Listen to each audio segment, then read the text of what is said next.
Yo, what's up, everybody? So today, back at it with, I think, the most important video yet, because I'm going to be talking about how to be happy by yourself, which is crucial, and the importance and why of having a purpose in your life.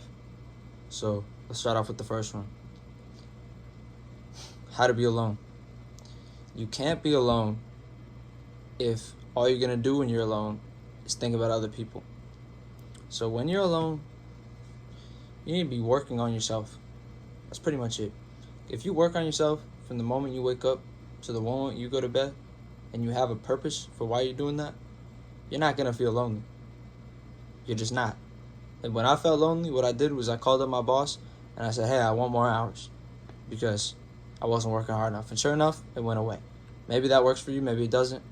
But when I did that, I had a purpose for asking for more hours because I didn't want to be lonely. So that's my purpose. So I know why I'm there.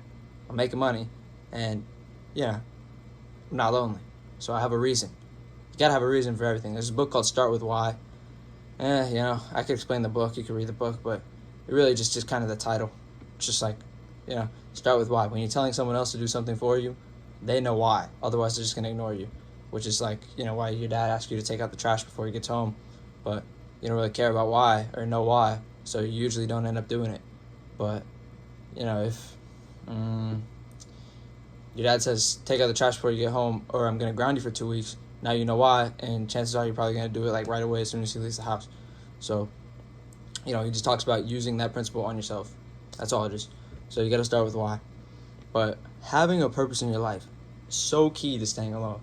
Because even when you have people in your life, like a social life, these people around you, you don't really even need them. You feel me? Like, let's say a girl is tripping and she's like, oh, no. She's like nagging you and stuff. Eventually, if you work on yourself, and you're already tired, and then you got her nagging, you're just kind of like, whatever. Whatever.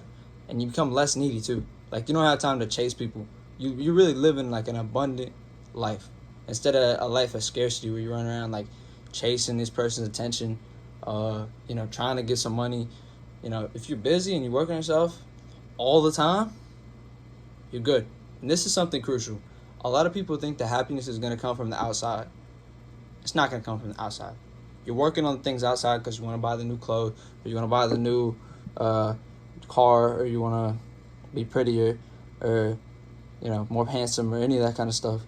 But that kind of stuff's not going to make you happier, bro.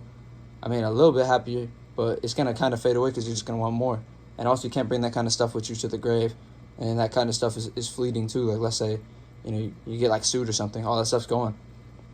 What it can't take from you is your mind and your body, like I always talk about. So if you want to be happy, just work on those two things. And if you want to be happy alone, you better be working on those two things. You better not be out there, buying cars by yourself. Otherwise, you just don't get it. So I want to talk about the purpose of, starting with why. This is something I heard from this professor, Jordan Peterson. I was watching one of his lectures, or maybe reading his book. I don't know. I would look into a lot of his stuff. But he says, if you want to quit doing something or you want to start doing something, you need to start looking at your life ahead and looking at what you want to do, and then looking at reasons that you can do that. So he has this thing called the self-authoring program. And if you listen to Joe Rogan podcast with him, you heard about this because he talked about it. But what he was talking about is how he would have college students write down what they wanted in the next 6 months, what they wanted in the next 1 year, what they wanted in the next 5 years. And their grade point averages improved 30% in every school that he did it, just because people really knew why and where they wanted to go. And their mind and their soul or whatever put together the building blocks to get them closer to that goal. So goal setting, so key when it comes to working on yourself. This is something that I wrote on May 17th, 2020. 1 year ago, May 2020, goals brainstorm. So yeah, it's a pretty long list, but it was just honestly, do one of these as soon as you finish this video, because it's going to change everything. I wrote, no addiction, parentheses, nothing controlling me, more peace of mind and awareness, trusted more by family and friends, better influences around me, more forgiving, more humble, more loving, less anxiety, more self-aware, more hardworking, less fear, embody my philosophies more, practice what I preach more, put God first more, stronger and in better shape, put first things first, and seek to understand and then be understood. A lot of this stuff is just like, because I was already kind of grinding, reading books and stuff, so, those things at the end are like direct quotes. If you ever read 7 Habits, those are just straight out of 7 Habits. But do one of these. And then after I did that, I would go in, I don't know if you can see this, but I would go in and I'd read it over again. And then I'd write a little arrow and I'd write what I can start doing to start achieving that goal. If you're sitting in your bed all day and you're watching Netflix and you're watching The Office or whatever, and that's your biggest priorities or whatever, and then you wonder why you're depressed and why you're, begging for these other people's attention, and why, if Jerome leaves you on red, you're going to cry and you're going to have a fit, or, Stacy or whoever it is, depending on if you're a man or a woman, whatever. It's because you don't have goals and it's because you don't have purpose. I have maybe 2-3 friends in my life, but I'm working all the time. And to get time with them, I only get time with them on Sunday night, 5 to 10. They got to book me, you feel me? You got to have people in your life like that. Might sound like a horrible life, but I promise you, like, doing that kind of thing and working on yourself, it feels better than anything else. Because you have this kind of like, I don't tolerate the BS attitude. It's important. It's important. Because before I had that attitude, I'm sweating, man. This jacket is like so thick. But I'm going to sleep right after this, so I didn't want to put on a shirt. I just threw on the same jacket. Anyway, before I had that attitude, I had like a scarcity mindset. Where like if someone's in my life and they like gave me all kinds of nagging and stuff, I just put up with it because I barely had anyone in my life and I barely had any purpose in my life. But then I discovered, like, if I have a purpose in my life, the other people don't matter that much because I'm working on myself and I'm fine being alone. And because I'm fine being alone, I'm not going to, beg for their attention. So work on yourself. That's how you become fine being alone. Like, typical day. Let me tell you what I did today, Saturday. I woke up, 10 o'clock, went to the dermatologist. Dermatologist looked at my skin because I've been getting like red bumps on my skin. My mom sent me to the dermatologist. I'm there for like maybe 2 hours. Go to Costco with my family. Practice parallel parking. Trying to get my license by December 9th. Go to Costco, shop around Costco, drive home, get dressed for work. Maybe 4:30 I'll leave the house, go to work. 5 to 10, going to work. 10 o'clock, come home. Shake, couple pieces of chicken, run to the gym, lift some weights. Big old meal after I lift the weights. Come in here, play some video games. I'm playing Red Dead Redemption 2. And there we go. Got a great, a lot of stuff went on in that day. What goals were really chasing that day? Hardly any goals. It's like more of an errand chasing day. That's because I had certain responsibilities and deadlines that I had to meet. Not the video game playing, of course. That's just a hobby. It's important to have hobbies too. The weightlifting is a hobby of mine. You gotta have hobbies. So maybe sports is everyone's got hobbies. I don't need to dwell too much on that one, but it's so important. Write your goals, and then here, like next to more peace of mind awareness, I wrote journaling ? More meditation ? The answers just come to you. The answers are within. I'm telling you. Do this and you'll find the answers are within. Because you already know what you need to do to achieve these things. So why don't you? This is the big one. Why don't you do what you know you need to do to chase after and achieve these goals? 2 reasons. 1, you don't understand the importance of discipline and sacrifice. And 2, I gotta think about this one. I want to make sure I get the wording right.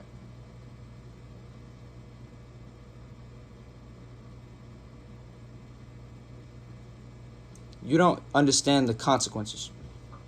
So let me talk a little about consequences first. This is what I learned about consequences. I gotta sneeze real quick. And you gotta say one take, no editing, so you're gonna get to hear me sneeze. Alright, got rid of it. So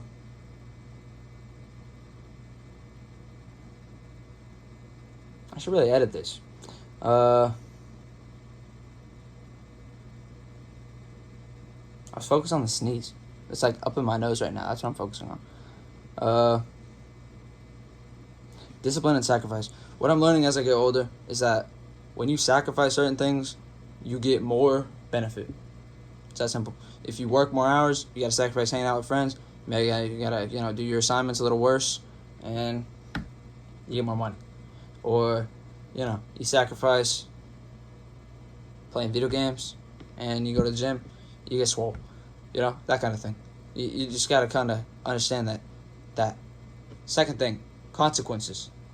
This is the biggest thing about consequences. Are you going to get the consequences now, or are you going to get the consequences later when there's more damage? Let me give an example. Let's say you're addicted to opioids. All right? Are you going to quit the opioids now and go through the opioid withdrawals, or are you going to wait until you're married and you're still addicted to opioids, and now you get your wife and kids leave you, and then you have to go through the opioid withdrawals and you lose your whole family? There you go. But it's the same thing for starting to do something.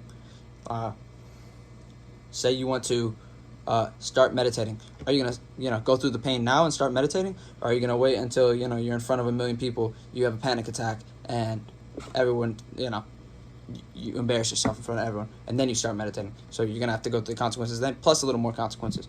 So there you go. You just gotta understand that it works that way. It sucks, but it works that way. And if you have these goals and you know how to get them, it's really not too hard. A lot of this stuff can be done by little tiny habits. Like here, under More Humble, I wrote, begin reading Ego is the Enemy by Ryan Holiday, which is like a book I know about. I talk a lot about books and all this stuff. Like, it's not that important. Book reading it's kind of important. It's not that important, because you learn most of the stuff just from real life. Like, I have read a lot of books, but I've only read the books that interest me. Like, if these kind of things don't interest you, don't read them. So yeah, write this goal sheet to be alone, and you have a purpose in your life, and it needs to be, if self-love starts with what's inside. Okay, if you're chasing happiness and love, it's not gonna come from outside. It's not gonna come from a relationship. It's not gonna come from any of those type of things. And speaking of relationships, some people ask me, Oliver, why don't you have a girlfriend? Why don't you have a girlfriend? All right, 2 reasons I don't need a girlfriend. One, I don't need a girlfriend like you need a girlfriend. You're like, I need a girlfriend. I told you what my day looks like. Every one of my days look like that. You know what I mean? Like, I don't need someone else to occupy my time. My time is plenty occupied, or affection or anything like that, because I'm just on that paper trail. You feel me? 2, I don't have a car, so what's she gonna do? Pick me up? Like, what am I? Then I'm the woman in the relationship. I don't want to do that. Anyway,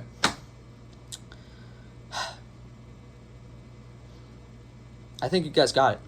That's pretty much all I have to say. If you don't have a purpose in your life, you're literally screwed. Because think about this. Like Jordan Peterson said, 6 months ideal. Make yourself a 6 months ideal. If everything you want to do, you do. And then make one, all your demons come out. Just do that. Think about that for a second. It's crazy. If you did everything you want to do, where would you be in 6 months? And if all your demons got control of you, and by demons I mean addictions, bad habits, negative thinking, got control of you, where would you be in 6 months? Gotta have something to, scare you, and you gotta have something to strive toward. And that's not me speaking, because I know it sounds hella smart. It's some other guy. And pretty much half the stuff I said in here is all from other people. So if you think I'm smart, I'm just, vomiting information. So I'm not that smart. I'm vomiting information. Maybe I'm smart because I know the information. I don't know. And ooga booga booga, booga booga, I'm a chicken bok bok, because it's 3:36, and you see these dark circles under my eyes. I'm getting my ass in bed. Good night.